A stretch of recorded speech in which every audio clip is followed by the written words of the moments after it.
We have the goods. Hey guys, it's Crystal and welcome back to my channel. So last week was the Prisoner's Throne release week and yesterday I finally got my hands on it. This is definitely one of my most anticipated releases of the year, so I thought I'd do a little reading vlog of it. If you didn't know, Holly Black, the author of The Cruel Prince, published a spin-off / continuation series of The Cruel Prince last year, The Stolen Heir. So The Stolen Heir follows Wren, the daughter of Lady Nor and Lord Jarrell of the Court of Teeth. We first meet her in Queen of Nothing when she's just like a kid, and her parents have used her as like a scapegoat because she didn't have to take the oath to Cardan. So they make her the Queen of the Court of Teeth, which means that they don't have to follow by Cardan's rules as the King of Elfheim. And to get her to do what they want, they have that cursed bridle on her. So we really only meet her very briefly in Queen of Nothing, but Stolen Heir takes place 8 years later when Wren has escaped the Court of Teeth and is now living in the mortal world as a wild fae. So in the mortal world she lives alone and she saves mortals from making bargains with fairies. But her time with her parents was extremely traumatizing, as it would be having a cursed bridle placed on you to do their bidding. So she's a very traumatized young girl, and she has some other backstory that you learn in The Stolen Heir about her origin, sort of, or like history, I guess. But something happens and she coincidentally, wink wink, runs into Prince Oak. I almost said Prince Cardan, Jude's little brother. Now Oak is on a quest and he wants Wren's help to sort of complete it. And she has to decide if she is able to face both Oak, a boy that she used to know, and going back to the fairy world, specifically to the north, to the Court of Teeth, which is where like all her trauma sort of started. So The Prisoner's Throne picks up from the events of The Stolen Heir, and there is lots of drama to unpack. My memory of The Stolen Heir is like vague. I'm hoping it comes back to me as I start reading The Prisoner's Throne, and I'm always excited to come back to Holly's fairy world. I love the characters, I love all the complicated relationships that she has. Jude and Matic, can't even talk about them. And I also know for a fact that we get way more Jude and Cardan, well, I think way more Jude and Cardan content in this book. So I'm like beyond eager to get started and get new Jude and Cardan content. But yeah, I rated The Stolen Heir 5 stars last year, and I'm interested to see where we go with The Prisoner's Throne, because I actually, like, I haven't thought about it. I don't know where it's gonna take us. So yeah, I'm really excited to get into it. Yeah, I hope you enjoy the vlog.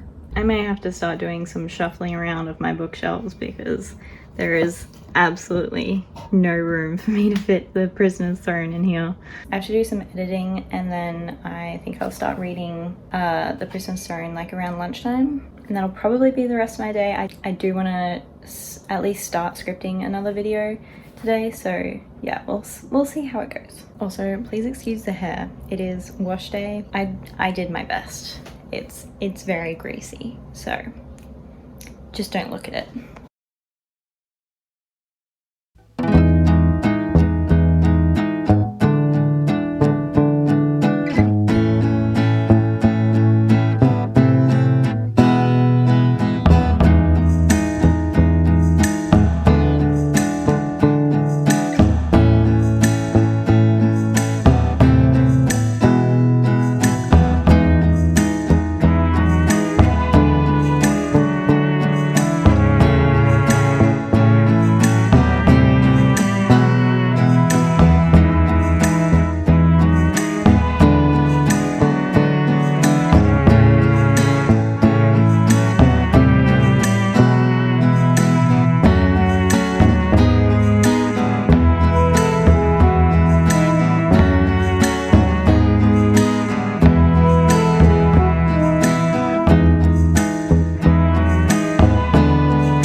Page 55 right now and I'm really enjoying it so far.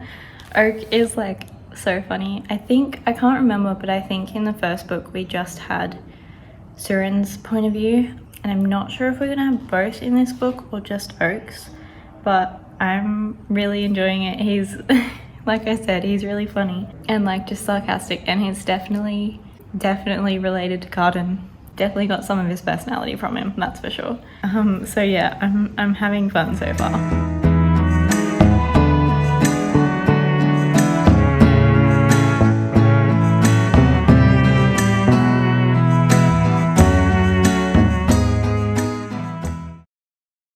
Okay, so it's the next day. By the way, sorry if there's a weird noise coming in the background. I've got the aircon on. It's too hot to not have it on, so sorry about that. I'm speaking to the camera today because I've just been editing my January and February wrap up and uploading that, and I've also done some baking, but I've been reading this in between, and I'm on page 128, just past chapter 10. I'm just over a third of the way into it, I think, and I'm really enjoying it. I'm loving being in Oak's point of view. He's such a like definitely like spoiled teenage boy princeling, and I love that we're getting to delve into his mind and the inner workings. He's so similar to Carden. And we've just had our first twist. Things are starting to pick up now, and this first twist happened and I was like, oh yeah, he's definitely Carden's nephew. I'm so here for it. I'm thoroughly enjoying myself. I just love Holly Black's writing and the fairy world and Elfheim, and getting new content of these characters. I just love this world so much that I'm really enjoying reading from Oak's point of view. It's very entertaining, and I think I've just gotten to like where things will start really picking up and we'll start having some more action happening, or I guess like the plot will start moving forward and we'll have some more interaction with different characters and some old affairs. The prologue was so fun to read. I love reading about like this family and seeing them after the events of Carden. No, okay, I don't want to spoil because I want anyone reading this to like go in blind and get happily surprised.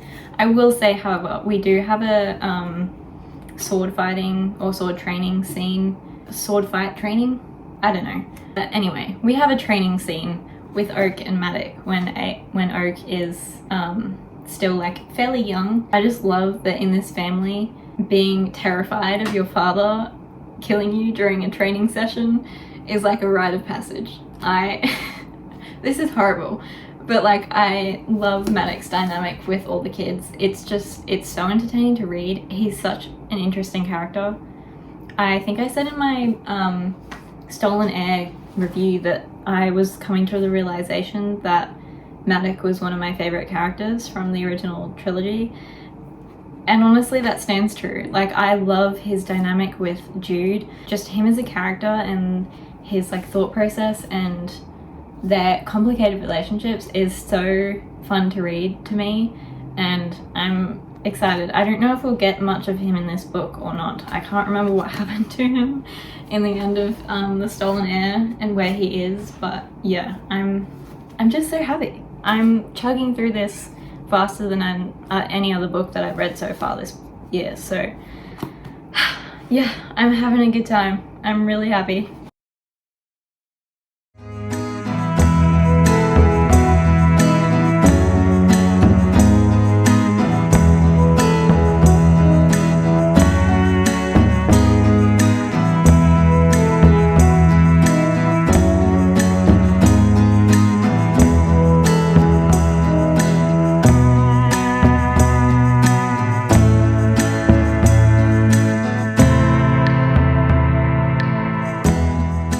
Currently 65% of the way through the book and I am stressed.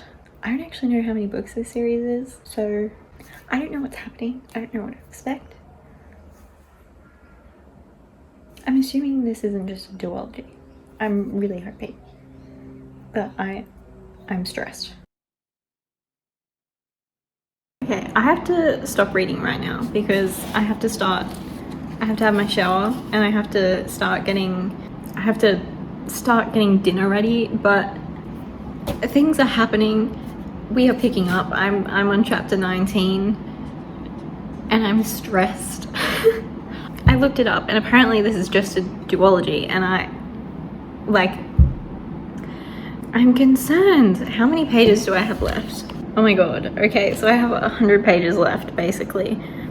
I'm stressed, if I haven't said that enough already. I don't know exactly why I'm stressed, but I'm stressed.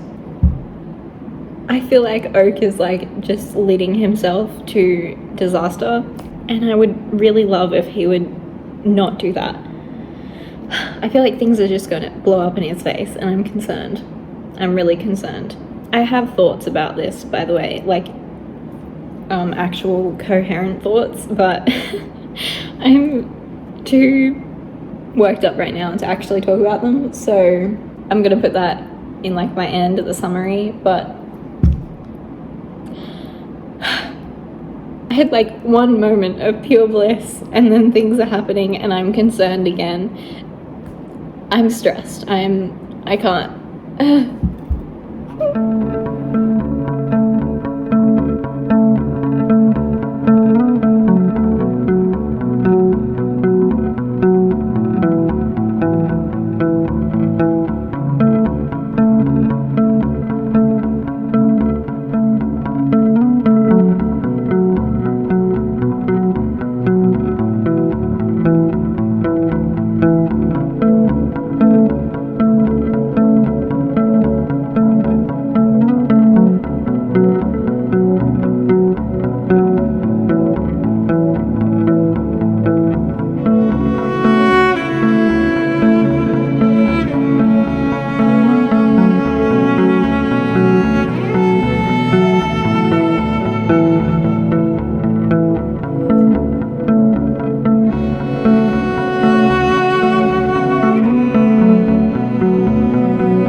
So I haven't spoken at all today because I've been out with the girls. So I haven't read today because I'm on the last like 60 pages, so I want to get it all done in like one go and not be like interrupted, okay? Because things are happening and I'm stressed. As I stated in like every single clip so far, I'm gonna have some afternoon tea and read a little bit, and then I need to have a shower and cook dinner, and then tonight I will tuck in and get through the rest of this book.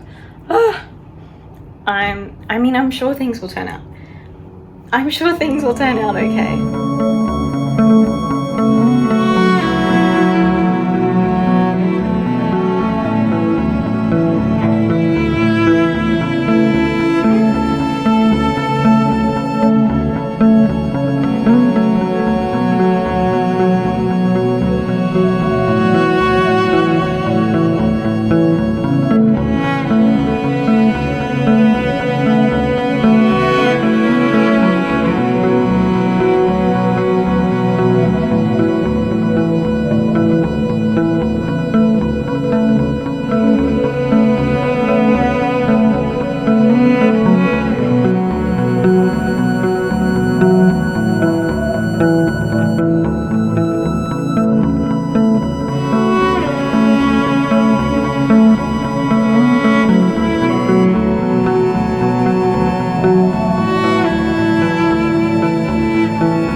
So I've officially finished The Prisoner's Throne, and are we even surprised to discover that I loved it? I don't think Holly Black can write a bad book, especially not one set in Elfame. Like, it's just simply not possible. For real though, like, I love that we get to see Jude's family from another point of view. The whole dynamic is so interesting. Their family is so messy. And obviously we know how Jude feels about it, but reading it from Oak's point of view was so much fun. Getting to see how he grew up as well, like in The Cruel Prince we see him as a little kid, and now reading from his perspective now that he's grown up, and getting to see like what his thoughts were when all those events were happening and how that shaped him as a person. It was also really interesting because this book focuses on Oak realizing who he is as a person. He does a lot of self-reflecting. Like, he's sort of been on autopilot for his whole life. So for the first time, he's doing a lot of self-reflection. So he goes through a lot of inner turmoil in this book, and whether things he's been doing is consciously what he decided to do or who he decided to be, or if it was just a result of his surroundings, like a survival instinct. And like, you know, it was just really interesting, and I really loved him as a character. Also, this book absolutely solidified that Matic is one of my favorite characters in the series. He may be awful at times, but I do love him. And I really do understand why, despite everything that he did, Jude and Taryn see him as a father. I think the first few chapters of this book were a little bit slow, but once we got past that, like, it was go, go, go from there. It's not necessarily a big action sort of book, but in the sense that there are constantly new things being revealed. I feel like it's more so in terms of the relationship between the characters. There are things that are constantly happening as opposed to plot point, you know? But I personally enjoy that. My logical brain was fully switched off reading this. So I was not thinking ahead at all. I like stopped and I was trying to figure out what was happening, and I was like, no, I can't, I don't understand. But it was just pure experience reading this book, okay? I was just along for the ride, okay? Ren, my girl, she was suffering in this book. Oh my god. I think the reread value of The Stolen Heir and The Prisoner's Throne is going to be great, because that's how it is with The Cruel Prince, and I definitely forgot a lot of Ren's backstory and like what happened, like the little things that happened in The Prisoner's Throne. So I'm 100% sure that I missed heaps of little nuggets of information and Easter eggs in this book, but that just makes me more excited to go back and reread the two of them. But yeah, I really loved reading this book. It had me hooked from beginning to end. All the characters are so interesting, and again, the dynamics between Jude and Oak's family are so interesting to me. Like, I can never get enough of them. I think this was a really great continuation of The Cruel Prince, and in exploring minor characters from that series and creating a new compelling storyline and developing the world more. Also, I think we're getting an Undersea series next. There was a little nugget put in at the end. One of the last, I think it's like the second last chapter, but I'm not sure if we're going to be returning to Jude and Carden's point of view, or if we're going to be getting it from, I've never said this name out loud, but Nicasia. I looked it up, hopefully that's how you say it, but from her point of view. But either way, I'm intrigued. We've explored very little of the Undersea, so I'm interested to see where that will go. But yeah, that was my Prisoner's Throne reading experience. Thank you so much for watching. I hope you enjoyed, and I'll see you in the next video.